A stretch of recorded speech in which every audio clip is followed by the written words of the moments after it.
ವ್ಯಕ್ತಿಗೆ ಗೊತ್ತಾದರೆ ಸಾಕು, ಯಾರು ಕೂಡ ಮತ್ತೆ ಮತ್ತೆ ಯಜ್ಞ ಯಾಗಾದಿಗಳು ಹೋಗಲಿಕ್ಕೆ ಸಾಧ್ಯತೆ ಇಲ್ಲ. ಆದರೆ ನವಯಾನವನ್ನು ಬಿಟ್ಟ ಕಾರಣಕ್ಕಾಗಿಯೇ ಮತ್ತು ಮಾಯಾನ ಜೊತೆಗೆ ತನ್ನನ್ನು ತಾನು ಗುರುತಿಸಿಕೊಂಡಿರೋ ಕಾರಣಕ್ಕಾಗಿಯೇ ಅಥವಾ ಬೇರೆ ಬೇರೆ ವೈದಿಕರಣಗೊಂಡಿರುವಂಥ ಯಾನಗಳ ಜೊತೆಗೆ ತನ್ನನ್ನು ತಾನು ಇಟ್ಟಿರುವ ಕಾರಣಕ್ಕಾಗಿಯೇ ಇವತ್ತು ಯಜ್ಞ ಯಾಗಾದಿಗಳ ಜೊತೆಗೆ ಬುದ್ಧಿಸಿಕೊಳ್ಳುತ್ತಿದ್ದಾರೆ ಅನ್ನುವಂಥದ್ದನ್ನು ನಾವು ಮರಲಿಕ್ಕೆ ಸಾಧ್ಯತೆ ಇಲ್ಲ. ಆದರೆ ಒಂದು ಸಾರಿ ನೀವು ಯಾವ ನವಯಾನದ ಒಳಗಡೆ ಬಂದಿರ ಅಂತಂದರೆ ಅಲ್ಲಿ ಮೊದಲ 8 ಪಾಯಿಂಟ್ ಹೇಳುತ್ತೆ, ನಾನು ದೇವರನ್ನ ನಂಬಲ್ಲ ಅನ್ನುವಂಥ ಮೊದಲೇ ಪಾಯಿಂಟ್ ಹೇಳ್ತಾನೆ ಅಂಬೇಡ್ಕರ್ ಹೇಳಿರುವಂಥ, ನಾನು ದೇವರನ್ನೇ ನಂಬಲ್ಲ ಅಂತ. ಗಣಪತಿಯನ್ನು ನಾನು ದೇವರೆಂದು ನಂಬೋದಿಲ್ಲ ಅನ್ನುವಂಥ ಮಾತನ್ನು ಅಂಬೇಡ್ಕರ್ ಅವರು ಹೇಳ್ಕೊಟ್ಟಿದ್ದಾರೆ. ಗೌರಿಯನ್ನು ನಾನು ದೇವರಂತ ನಂಬಲ್ಲ ಅನ್ನುವಂಥ ಮಾತನ್ನು ಕೂಡ ಅಂಬೇಡ್ಕರ್ ಹೇಳಿದ್ದಾರೆ.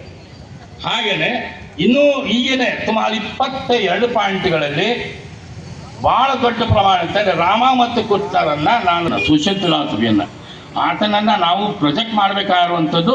ಅದರಲ್ಲೂ ಕೂಡ ಶೋಷಿತ ಸಮುದಾಯದ ಬುದ್ಧನನ್ನ ಜೊತೆಗೆ ಮಾತಾಡಬೇಕಾದ್ರು, ಬುದ್ಧನ ಜೊತೆಗೆ ಸಂವಾದವನ್ನು ಮಾಡಬೇಕಾಗಿರುವಂಥದ್ದು ಯಾವುದಂತಂದರೆ ನಿಸ್ಸಂದೇಹವಾಗಿ ಅದು ಒಬ್ಬ ಪ್ರೋಗ್ರೆಸಿವ್ ರೆವಲ್ಯೂಷನರಿ ಮನುಷ್ಯ ಅನ್ನುವಂಥ ರೀತಿಯಲ್ಲೇ ನಾವು ಮಾತಾಡಬೇಕಾದ್ರು. ಒಬ್ಬ ಸೋಷಿಯಲ್ ಟ್ರಾನ್ಸ್ಫಾರ್ಮೇಷನ್ನಿನ ಒಳಗಡೆ ಕೆಲಸ ಮಾಡಿದ ಜಗತ್ತಿನ ಒಳಗೆ ಮಟ್ಟದಲ್ಲಿ ಮಾರ್ಕ್ಸ್ ಅಲ್ಲ, ಈ ಇನ್ಇಕ್ವಾಲಿಟಿ ಬಗ್ಗೆ ಮಾತಾಡೋರು ಯಾವಾಗ ಕೂಡ ಹೆಂಗೆ ನೀನು ಸೋಷಿಯಲ್ ಪ್ರಾಬ್ಲಮ್ ಎಂಗೇಜ್ ಆಗೋಣ, ಒಳ ಮೀಸಲಾತಿ ಎಂಗೇಜ್ ಆಗೋಣ, ಮೀಸಲಾತಿ ವಿಚಾರ ಎಂಗೇಜ್ ಆಗೋಣ, ಇವೇ engaging against the inequality, engaging against the inequality ಅನ್ನುವಂಥ ವಿಚಾರವನ್ನು ನಾವು ನವಯಾನ ಬುದ್ಧ ಧರ್ಮದಲ್ಲಿ ಕಲ್ತಿರುವಂಥದ್ದು. ಮತ್ತೊಂದು ಮಾತನ್ನು ಹೇಳ್ಬಿಡ್ತೀನಿ ಬಂಧುಗಳೇ, ಬಹುತೇಕ ಮತ್ತಿಗೆ ನಾವೆಲ್ಲಿ ಬಂದಿರುವಂಥದ್ದು ಬೇರೆ ಏನಲ್ಲ, ಗ್ಲೋಬಲೈಸೇಷನ್. ಇವತ್ತು ನಾವು ಎಲ್ಲ ವಸ್ತುಗಳನ್ನು ಖರೀದಿ ಮಾಡ್ತೀವಿ. ವಸ್ತುಗಳು ನಾನು ಒಂದೇ ಸಾಕು, ಆದರೆ ಇನ್ನೊಂದು ವಸ್ತು ತೊಳ್ತೀವಿ ನಾವು. ಒಂದು ಕಾರ್ ಸಾಕು, ಮತ್ತೊಂದು ಕಾರನ್ನು ತೊಳ್ತೀವಿ ನಾವು. ಯಾಕಂದರೆ ಕಾರಿನ ಉತ್ಪಾದಕ ಅವನು ಗ್ರಾಹಕರ ಒಂದು ಸಮಸ್ಯೆಯನ್ನು ಬಗೆಹರಿಸಿಕೆ ಉತ್ಪತ್ತಿ ಮಾಡಲ್ಲ, ಅವನು ಮಾರ್ಕೆಟನ್ನು ತನ್ನ ಕೈ ಆಂಟಿ ಹಿಂದೂ ಫಿಲಾಸಫಿಯನ್ನಾವೆ ನಿಸ್ಸಂದೇಹವಾಗಿ ಒಂದು ದೊಡ್ಡ antithesis at present is available to us only Navayana Buddhism 22 ಓದ್ ಸಫಿ ಅಂಬೇಡ್ಕರ್ ಅನ್ನುವಂಥದ್ದು ಮರೀಲಿಕ್ಕೆ ಸಾಧ್ಯತೆ ಇಲ್ಲ.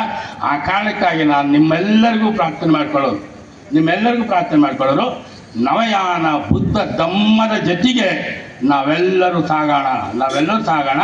ಅಕ್ಟೋಬರ್ 14ನೇ ತಾರೀಕು ಈ ಚಿತ್ರದುರ್ಗ ಜಿಲ್ಲೆ ಒಳಗಡೆ ಅಂಬೇಡ್ಕರ್ ಅವರ ನವಯಾನವನ್ನು ದೊಡ್ಡ ಪ್ರಮಾಣಕ್ಕೆ ಪ್ರಚಾರ ಮಾಡುವಂಥ ಕಾರ್ಯಕ್ಕೆ ಇವತ್ತೆಲ್ಲರೂ ತೀರ್ಮಾನವನ್ನು ಮಾಡೋಣ. ಆ ತೀರ್ಮಾನ ಏನಾದರೂ ಕರೆಕ್ಟ್ ಅನ್ನಲಾವೆ BP ಹೇಳದ ರೀತಿಯಲ್ಲೇ ಇಡೀ ಕರ್ನಾಟಕ ನಿಸ್ಸಂದೇಹವಾಗಿ ಈ ಕಡೆ ಮುಖವನ್ನು ತಿರುಗಿಸುತ್ತೆ. ನವಯಾನ ಬುದ್ಧ ಧಮ್ಮ ಈ ದೇಶದ ಬುದ್ಧ ಧಮ್ಮ ಆಗುತ್ತೆ. ಹೊರಗೆ ಇರುವಂಥ ಜನಗಳು ಇಂಡಿಯಾ ಅಂದ ತಕ್ಷಣ ಯಾವ ಬುದ್ಧ ಅಂತಂದ್ರೆ ಅದು ನವಯಾನ ಬುದ್ಧ ಅಂತ ಕರ್ತಾರೆ. ಭಾಳ ಗ್ರೇಟ್ ಕಂಟ್ರಿ ನಮ್ಮ ಅದು ನಮಗೇನಾದ್ರು ಮಾರ್ಗಸೂಚಿ ಆದರೆ BP ಹೇಳದ ರೀತಿಯಲ್ಲೇ ನಮ್ಮ ಜನ ಯಾರು ಕೂಡ ಯಜ್ಞ ಯಾಗಾದಿಗಳು ಮಾಡಲ್ಲ. ಇವತ್ತು ಯಜ್ಞ ಯಾಗಾದಿಗಳು ಯಾಕೆ ಮಾಡ್ತಾರೆ ಅಂತಂದರೆ ಅವ್ರು ಪುಸ್ತಕಂತ ಅಲ್ಲಿ ಹೋಗ್ತಾರೆ, ಯಾವುದೋ ಬಿಹಾರಕ್ಕೆ ಹೋಗ್ತಾರೆ, ಯಾವುದೋ ವ್ಯಕ್ತಿಗಳನ್ನು ಮಾತಾಡ್ತಾರೆ, ಅಲ್ಲಿರುವಂಥ ಈ ವೈದಿಕ ಬುದ್ಧನನ್ನೇ ಅವ್ರು ಮಾತಾಡ್ಕೊಂಡು ಬರ್ತಿದ್ದಾರೆ ಅನ್ನುವಂಥ ಮಾತನ್ನು ಹೇಳ್ತಾ ಕಡೆಯದಾಗಿ ದಯವಿಟ್ಟು ಬುದ್ಧ ಒಬ್ಬ ಸಾಮಾಜಿಕ ಪರಿವರ್ತನೆಯ ಚಿಂತಕ ಮತ್ತು ಕ್ರಿಯಾಶೀಲ, ಜ್ಞಾನದ ಬುದ್ಧ ಅಲ್ಲ ಅಂತ.